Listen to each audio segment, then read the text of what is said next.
ಕರ್ನಾಟಕದ ನೂತನ ಮುಖ್ಯಮಂತ್ರಿಯಾಗಿ ಡಿಕೆ ಶಿವಕುಮಾರ್ ಅಧಿಕಾರ ಸ್ವೀಕರಿಸಿದ ಕೆಲವೇ ಗಂಟೆಗಳಲ್ಲಿ ಯುವಕ ಯುವತಿಯರಿಗೆ ಹಾಗೂ ವಿದ್ಯಾರ್ಥಿಗಳಿಗೆ ಹಿತದೃಷ್ಟಿಯಿಂದ ಹಲವು ಮಹತ್ವದ ಯೋಜನೆಗಳನ್ನು ಜಾರಿಗೊಳಿಸಿರುವ ಡಿಕೆ ಶಿವಕುಮಾರ್ ಅವರು ರಾಜ್ಯದ ಎಲ್ಲಾ ವಿದ್ಯಾರ್ಥಿಗಳಿಗೆ ಉಚಿತ ಬಸ್ ಪಾಸ್ ಯೋಜನೆಯನ್ನ ಘೋಷಿಸಿದ್ದು, ಈ ಜನಪರ ಹಾಗೂ ವಿದ್ಯಾರ್ಥಿ ಸ್ನೇಹಿ ನಿರ್ಧಾರವನ್ನು ಸ್ವಾಗತಿಸಿ ಶಿವಮೊಗ್ಗ ಜಿಲ್ಲಾ ಘಟಕದ ವತಿಯಿಂದ ಜಿಲ್ಲೆಯ ವಿವಿಧ ಶಾಲೆಗಳಲ್ಲಿ ವಿದ್ಯಾರ್ಥಿಗಳಿಗೆ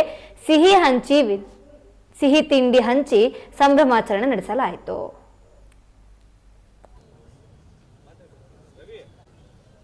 ನೂತನ ಮುಖ್ಯಮಂತ್ರಿ ಡಿಕೆ ಶಿವಕುಮಾರ್ ಅವರಿಗೆ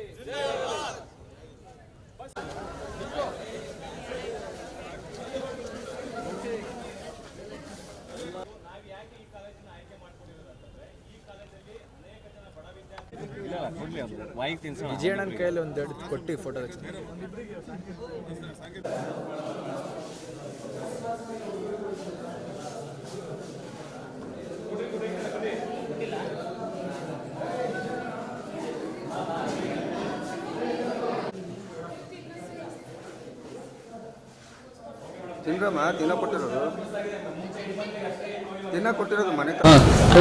ಇವತ್ತು ಶಿವಮೊಗ್ಗ ಜಿಲ್ಲಾ ಎನ್ಎಸ್ಎ ವತಿಯಿಂದ ಮಾನ್ಯ ಡಿಕೆ ಶಿವಕುಮಾರ್ ಅವರು ಏನು ಪ್ರಮಾಣ ವಚನ ಸ್ವೀಕರಿಸಿದ ಕೆಲವೇ ಗಂಟೆಗಳಲ್ಲಿ ಬಡ ವಿದ್ಯಾರ್ಥಿಗಳಿಗೆ ಅನುಕೂಲವಾಗಲಿ ಅಂತ ಹೇಳಿ ಉಚಿತವಾಗಿ ಬಸ್ ಪಾಸ್ ಅನೌನ್ಸ್ ಮಾಡಿದ್ರು. ಅದರ ಅಂಗವಾಗಿ ಇವತ್ತು ಸರ್ಕಾರಿ ಕಾಲೇಜಿನಲ್ಲಿ ಇವತ್ತು ಸಿಹಿಯನ್ನು ಹಂಚಿಕೆ ಮಾಡ್ತಾ ಇದ್ದೀವಿ.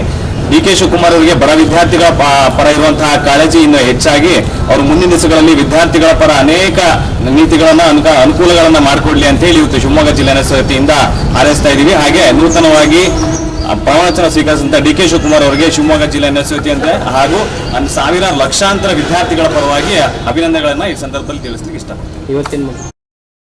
ಸರ್ಕಾರಿ ಕಾಲೇಜಿನಲ್ಲಿ ವಿದ್ಯಾರ್ಥಿಗಳಿಗೆ ಸಿಹಿ ಹಂಚುವ ಮುಖಾಂತರ ನಾವು ಅವ್ರು ಏನು ವಿದ್ಯಾರ್ಥಿಗಳಿಗೆ ಬಸ್ ಪಾಸ್ ಅನೌನ್ಸ್ ಮಾಡಿದ್ರು ಅಥವಾ ಸಂಭ್ರಮಾಚರಣೆಯನ್ನ ಇವತ್ತು ಕಾಲೇಜಿನಲ್ಲಿ ಮಾಡ್ತಾ ಇದ್ದೀವಿ.